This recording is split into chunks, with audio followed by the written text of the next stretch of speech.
Assalamualaikum warahmatullahi wabarakatuh. Waalaikumsalam warahmatullahi wabarakatuh. Innal hamdalillah nahmaduhu wa nasta'inuhu wa nastaghfiruh wa na'udzu billahi min shururi anfusina wa min sayyiati a'malina. Man yahdihillahu fala mudilla lahu wa man yudlilhu fala hadiya lahu. Asyhadu an la ilaha illallah wahdahu la syarika lahu wa asyhadu anna Muhammadan abduhu wa rasuluh. Ya ayyuhalladzina amanu taqullaha haqqa tuqatih wa la tamutunna illa wa antum muslimun. Ya ayyuhan nasu taqu rabbakumul ladzi khalaqakum min nafsin wahidah wa khalaqa minha zawjaha wa bassa minhuma rijalan katsiran wa nisaa wattaqullaha alladzi tasaaluna bihi wal arham innallaha kana 'alaikum raqiba. Ya ayyuhalladzina amanu taqullaha wa qulu qawlan sadida yuslih lakum a'malakum wa yaghfir lakum dhunubakum wa man yuti'illaha wa rasulahu faqad faza fawzan 'azima. Amma ba'd, fa inna asdaqal hadithi kitabullah wa khairal hadi hadi Muhammadin sallallahu alaihi wasallam wa syarrul umuri muhdatsatuha fa inna kulla muhdatsatin bid'ah wa kulla bid'atin dhalalah wa kulla dhalalatin finnar. Alhamdulillah, senantiasa kita panjatkan puja dan puji syukur kita kehadirat Allah Subhanahu wa taala yang senantiasa menganugerahkan kepada kita seluruhnya berbagai macam nikmat demi nikmatnya, berbagai macam rahmat dan karunia-Nya, sehingga di malam hari yang berbahagia ini kembali Allah Subhanahu wa taala pertemukan kita di tempat ini dalam rangka kita sama-sama mempelajari agama Allah Subhanahu wa taala, yang dengannya lah kita bisa meraih kejayaan, kemenangan, keselamatan dunia, alam barzah dan negeri akhirat. Baik adik-adikku sekalian, di malam hari ini kita akan melanjutkan pelajaran kita, yaitu Kitab Tauhid Fathul Majid. Dan kita sudah masuk pada pembahasan dalam sebuah hadis Nabi Shallallahu Alaihi Wasallam yang sangat agung sekali. Kata penulis, diriwayatkan dari Abu Sa'id Al-Khudri radhiyallahu taala anhu. Beliau berkata, Nabi Shallallahu Alaihi Wasallam pernah bersabda, qala Musa, berkata Musa alaihissalam, ya Rabbi, allimni syai'an adhkuruka wa ad'uka bih. Wahai Rabbku, ajarilah aku untuk senantiasa berzikir kepadamu dan berdoa kepadamu. Qala ya Musa la ilaha illallah. Allah Subhanahu wa taala pun berfirman, wahai Musa, ucapkan la ilaha illallah. Tak ada Tuhan yang berhak disembah selain Allah Subhanahu wa taala. Qala ya Rabbi kullu ibadaka yaquluna hadza. Berkata Musa alaihissalam, wahai Rabbku, sungguh semua hambamu yang soleh mengucapkan kalimat ini. Qala ya Musa, Allah Subhanahu wa taala pun berfirman, wahai Musa, law anna as-samawati nas-sab'a wa 'amirahunna ghairi wal ardina as-sab'a fi kiffah. Wahai Musa, kata Allah Subhanahu wa taala, andai kata 7 langit ini beserta seluruh isinya selain dari aku, kata Allah, dan 7 bumi ini beserta seluruh isinya fi kiffah, ditaruh pada sebuah timbangan. Wa la ilaha illallah fi kiffah, dan la ilaha illallah ditaruh pada timbangan yang satunya. Lamalat bihinna la ilaha illallah, maka niscaya bobot dari la ilaha illallah itu dapat mengalahkan seluruh langit dan seluruh bumi beserta seluruh isinya. Hadis ini diriwayatkan oleh Ibnu Hibban dan Al-Hakim, dan beliau mengatakan bahwa hadis ini adalah sebuah hadis yang sahih. Baiklah adik-adikku sekalian, hadis ini kita akan mencoba mengurai dan menggali kedalaman makna-makna yang terkandung dalam hadis yang sangat mulia ini. Baik, berkata penulis, diriwayatkan dari Abu Sa'id Al-Khudri. Beliau ini adalah Sa'id bin Malik bin Sinan bin Ubaid Al-Ansari Al-Khadraji. Beliau adalah seorang sahabat Nabi Sallallahu Alaihi Wasallam, dan bapak beliau pun adalah seorang sahabat Nabi Sallallahu Alaihi Wasallam yang sangat mulia. Dan beliau ini meninggal wafat di Madinah pada tahun 63, ada yang bilang 64, ada yang bilang 65. Baik, beliau berkata, adalah Nabi Sallallahu Alaihi Wasallam bersabda, qala Musa, berkata Musa alaihissalam, ya Rabbi alimni syai'an adhkuruka wa ad'uka bih. Ya Rabbku, ajarilah aku untuk berzikir kepadamu dan berdoa kepadamu. Perhatikan adik-adikku sekalian, perhatikan. Kenapa Musa alaihissalam meminta kepada Allah Subhanahu wa taala untuk diajarkan berzikir dan berdoa, yaitu untuk beribadah kepada Allah Subhanahu wa taala. Baik, semua itu karena seluruh para nabi dan rasul Allah Subhanahu wa taala mereka paham betul bahwa ibadah itu butuh bimbingan dari wahyu. Tidak boleh seseorang itu beribadah kepada Allah Subhanahu wa taala di atas persangkaan semata, di atas perkara bid'ah, dan di atas ikut-ikutan. Harus ada wahyu yang menerangkan tentang perkara ibadah itu, sehingga kita betul-betul yakin bahwa ibadah itu adalah betul-betul diridhoi oleh Allah Subhanahu wa taala. Lihatlah Musa alaihissalam meminta bimbingan kepada Allah, diajarkan berzikir dan berdoa kepada Allah Subhanahu wa taala. Karena kalau Allah Subhanahu wa taala yang mengajari seorang hamba, maka pastilah perkara itu, ibadah tersebut Allah Subhanahu wa taala telah meridhoinya, dan pasti Allah Subhanahu wa taala akan memberi balasan pahala bagi orang-orang yang mengamalkannya. Lihatlah akan kehati-hatian para nabi dan rasul Allah Subhanahu wa taala dalam melaksanakan ibadah kepada Allah Subhanahu wa taala. Mereka membutuhkan tuntunan dari wahyu. Mereka membutuhkan bimbingan dari Allah Subhanahu wa taala. Mereka membutuhkan pengajaran dari Allah Subhanahu wa taala. Dan dari hadis ini juga kita dapat melihat betapa tercelanya perkara bid'ah dalam agama, perkara baru dalam agama, dan perkara ikut-ikutan dalam beragama. Kita butuh bimbingan dari wahyu. Lihatlah Nabi dan Rasulullah Subhanahu wa taala. Kemudian kata Nabi sallallahu alaihi wasallam, qala qul ya Musa la ilaha illallah. Allah Subhanahu wa taala berfirman kepada Nabi Musa, wahai Musa, ucapkan la ilaha illallah, tak ada Tuhan yang berhak disembah selain Allah Subhanahu wa taala. Lihatlah adik-adikku sekalian pengajaran Allah Subhanahu wa taala terhadap nabi dan rasulnya.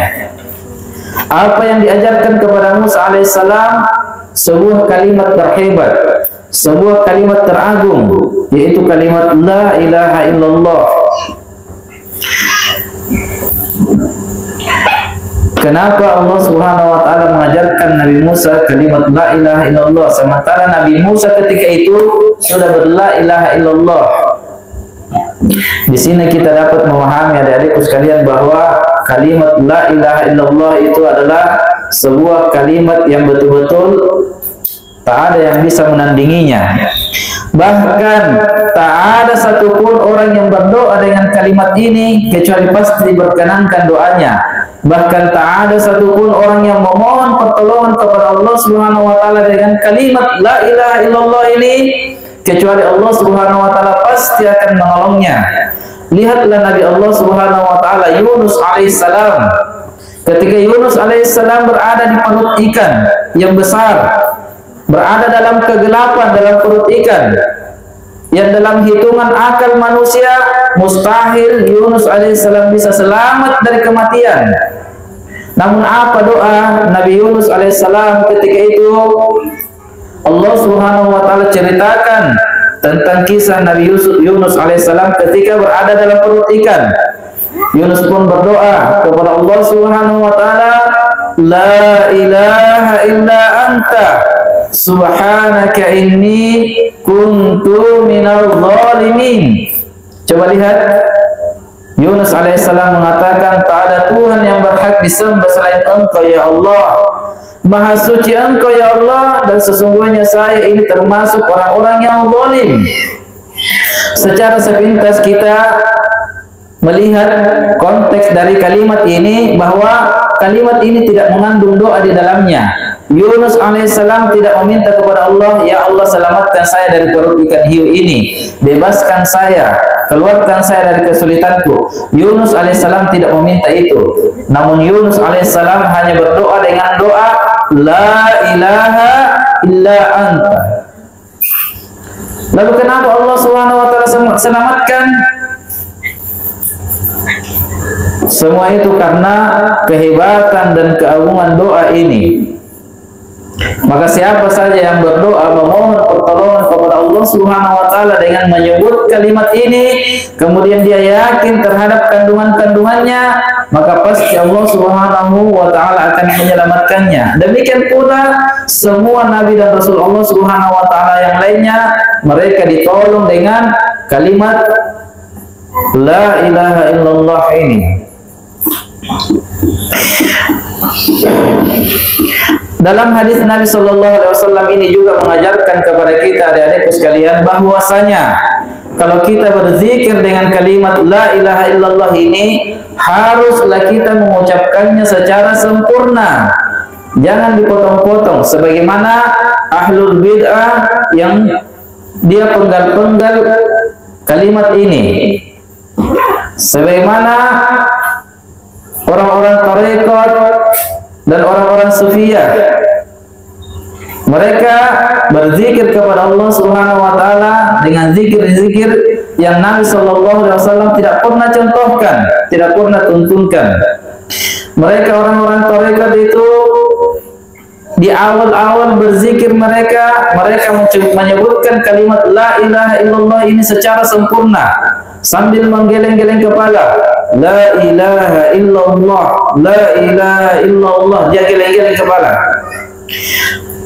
Kemudian setelah mereka merasa sudah berada dalam suatu tingkatan yang tinggi, mereka sudah capek berzikir dengan kalimat ini, mereka sudah mulai potong-potong kalimat ini.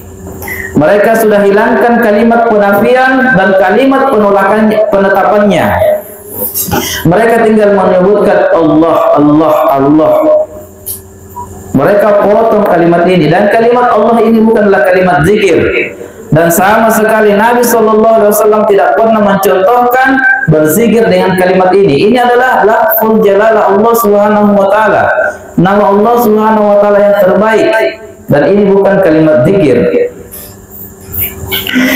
Kemudian ketika mereka sudah merasa tingkatan mereka sudah berada di tingkatan yang tertinggi, mereka sudah berzikir dengan kalimat-kalimat yang sering diucapkan oleh binatang. Jadi semakin tinggi mereka menganggap tingkatan mereka semakin bodoh. Apa zikirnya kalau dia sudah mencapai puncak-puncak dari ketinggiannya? Dia cuma mengucapkan ada binatang yang seperti itu suaranya. Jadi dalam hadis ini mengajarkan kepada kita bahwa kalau kita berzikir dengan kalimat la ilaha illallah ini hendaknya mengucapkannya dengan sempurna, penuh dengan keyakinan, jangan dipotong-potong. Kemudian Nabi sallallahu alaihi wasallam berkata, qala ya Rabbi kullu ibadaka yaquluna hadza. Berkata Musa alaihissalam, wahai Rabbku, semua hambamu menyebutkan kalimat ini. Semua hambamu yang soleh juga berzikir dengan zikir la ilaha illallah ini. Maksudnya adalah, wahai Rabbku, aku menginginkan sesuatu darimu yang engkau khususkan untuk diriku, yang tidak berlaku umum untuk yang lainnya. Coba lihat adik-adikku sekalian, para nabi dan rasul Allah Subhanahu wa taala terdahulu itu mereka adalah orang-orang yang rakus, orang yang tamak akan keutamaan dari Allah Subhanahu wa taala, bukan rakus akan ke perkara dunia, bukan tamak terhadap perkara duniawi. Namun mereka itu tamak, rakus terhadap kedudukan di sisi Allah Subhanahu wa taala, terhadap keutamaan di sisi Allah Subhanahu wa taala. Mereka senantiasa mengejar, berlomba untuk bisa menjadi orang-orang yang terdekat di sisi Allah Subhanahu wa taala. Mereka menginginkan ada kekhususan yang diberikan kepada mereka yang tidak diberikan kepada yang lainnya. Maka dalam hadis ini Musa alaihissalam meminta kepada Allah Subhanahu wa taala sebuah pengajaran yang dikhususkan untuk beliau saja. Namun Allah Subhanahu wa taala mengajarkannya dengan sebuah kalimat yang merupakan kalimat ini menjadi inti tujuan diutusnya seluruh para nabi dan rasul Allah Subhanahu wa taala. Kemudian Nabi sallallahu alaihi wasallam melanjutkan hadisnya, qala ya Musa law anna as-samawati as-sab'a wa 'amirahunna ghairi. Wahai Musa, kata Allah Subhanahu wa taala, andai kata 7 langit ini beserta seluruhnya selain aku, kata Allah, wal ardina as-sab'a fi kiffah, dan 7 bumi ini beserta seluruh isinya ditaruh pada sebuah timbangan, wa la ilaha illallah fi kiffah, dan la ilaha illallah ini ditaruh pada timbangan yang satunya, lamalat bihinna la ilaha illallah, maka bobot dari la ilaha illallah ini mengalahkan 7 langit dan 7 bumi ini beserta seluruh isinya. Maka coba perhatikan adik-adikku sekalian, betapa agungnya kalimat ini, betapa hebatnya kalimat ini, betapa besar keutamaan kalimat la ilaha illallah ini. Kenapa demikian? Karena kalimat ini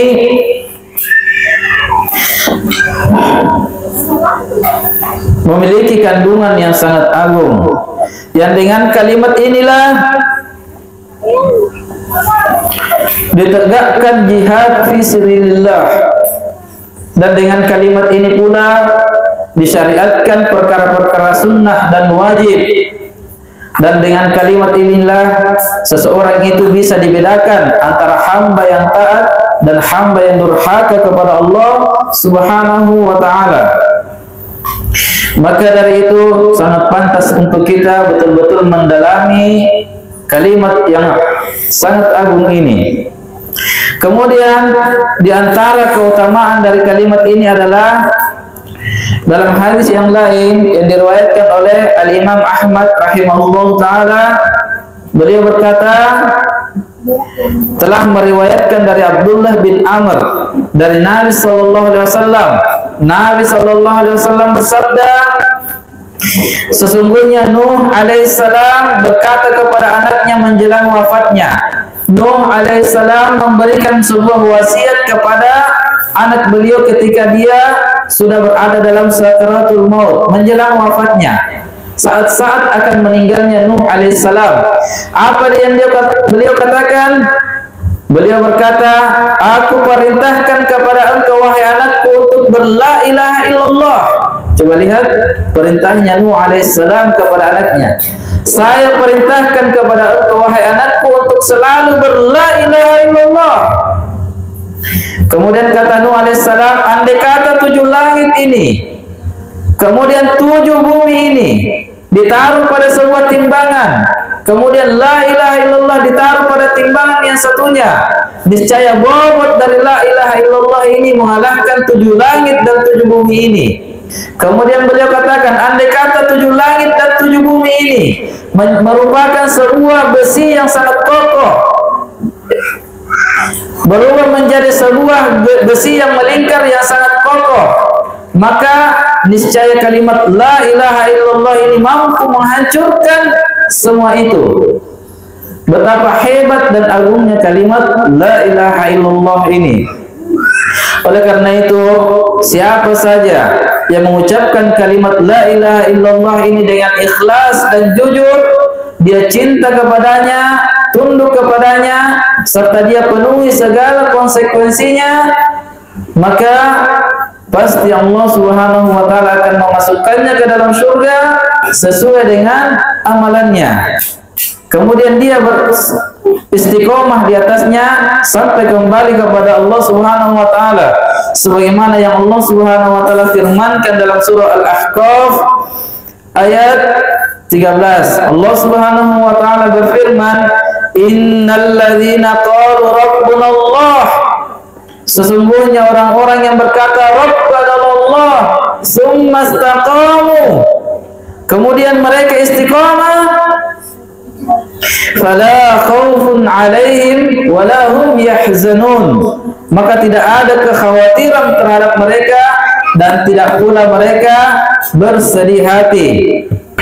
Coba lihat akan hebatnya kalimat ini. Siapa yang mengucapkan kalimat ini kemudian istiqamah di atasnya sampai dia kembali kepada Allah Subhanahu wa taala, maka tidak usahlah dia bersedih hati dan dia tidak usah khawatir. Tidak usah dia khawatir. Kemudian di antara kalimat ini, di antara keutamaan kalimat la ilaha illallah ini, Nabi sallallahu alaihi wasallam sebutkan dalam hadis yang lain. Nabi sallallahu alaihi wasallam bersabda, sebaik-baik doa adalah doa di hari Arafah, dan sebaik-baik yang aku ucapkan sendiri dan juga para nabi sebelumku adalah kalimat la ilaha illallah wahdahu la syarikalah lahul mulku wa lahul hamdu wa huwa ala kulli syai'in qadir.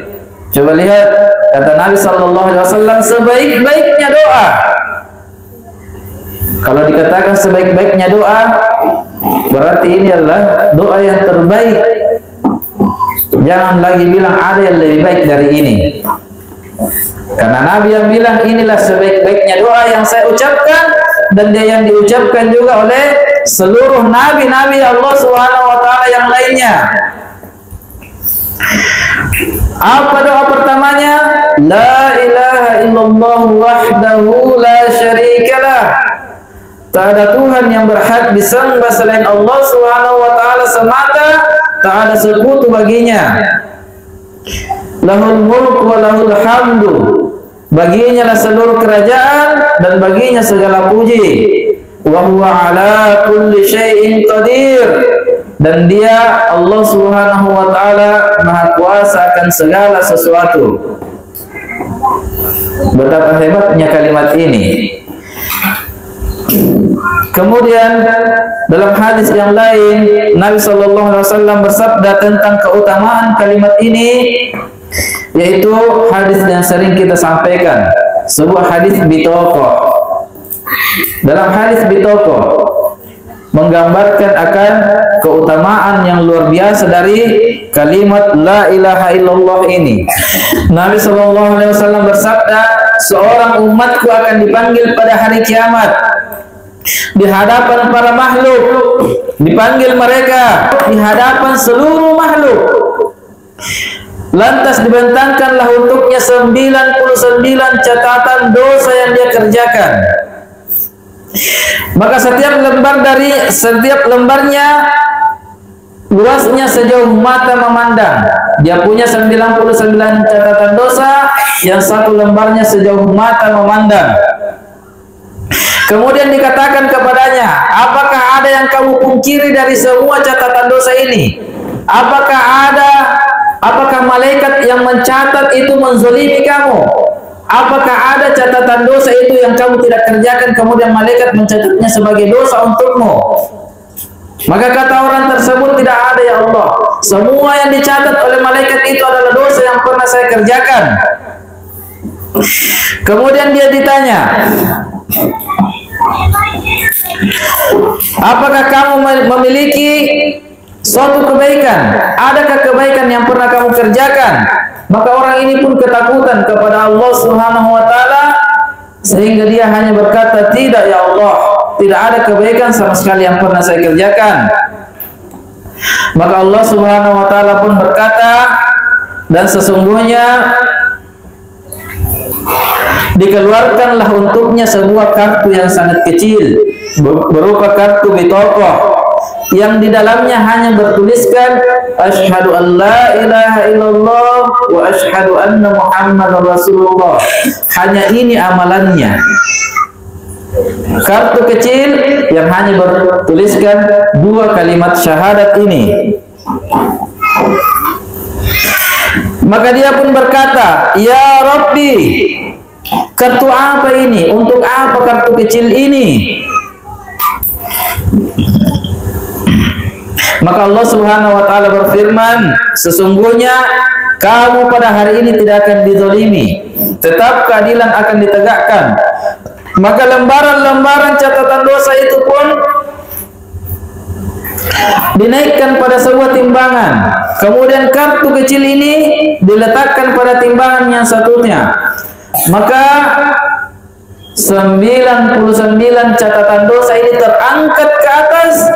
Adapun kartu kecil ini yang bertuliskan di dalamnya sebuah kalimat syahadat asyhadu an la ilaha illallah wa asyhadu anna muhammadar rasulullah jatuh ke bawah. Betapa hebatnya kalimat ini. Nabi sallallahu alaihi wasallam yang bilang.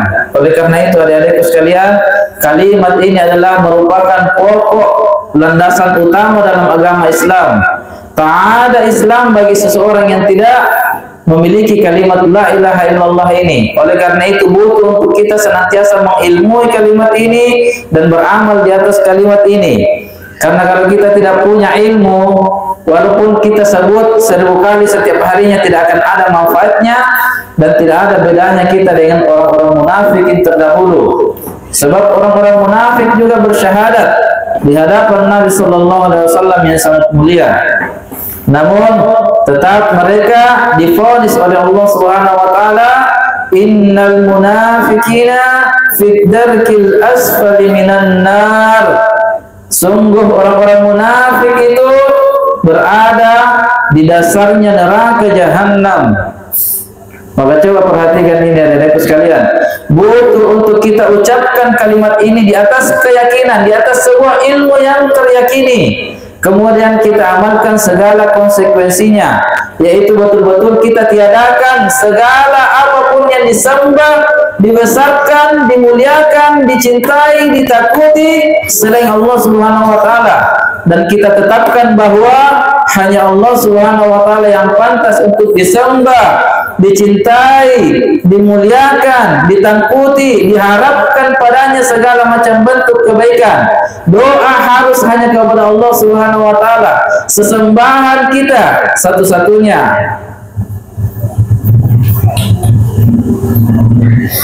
Maka perhatikan perkara ini adik-adikku sekalian. Ini adalah perkara yang paling pokok dalam agama Islam.